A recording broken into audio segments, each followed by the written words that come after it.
In the world today, there are many beautiful women who are beautiful by the world's standards. They're always solicited by men.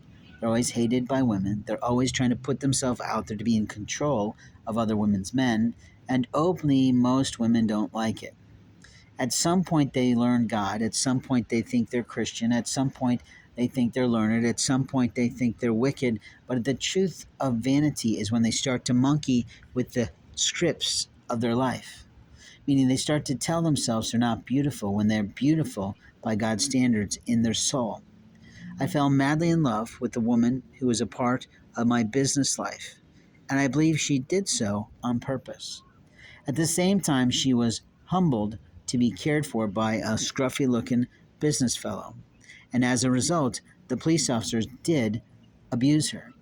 They did profile her. They did place her with the help of her ex husband with a monster and 4 kids.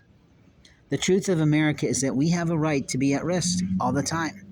But if you're not wise, if you're not linked to God in some way, your life will be led astray. And when your life is led astray, you need to stop and regroup.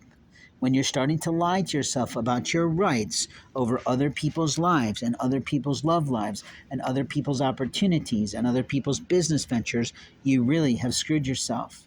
At some point, it's going to blow up huge in your face or all over you with disgrace.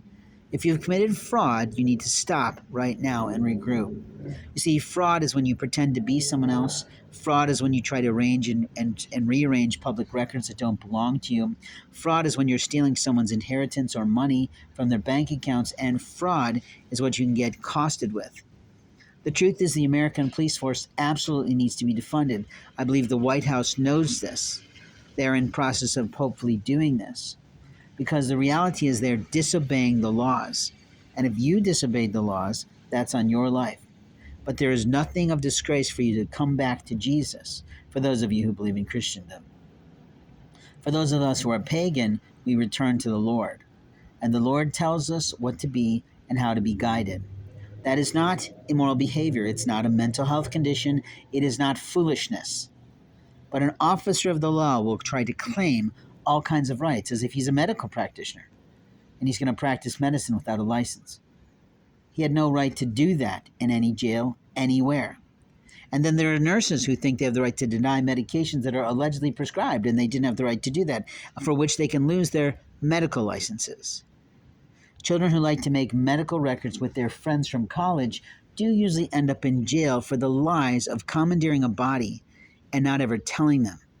Ruining records across the state line is a felony, and openly stalking someone throughout a community, debilitating their technology, is absolutely an international trade offense.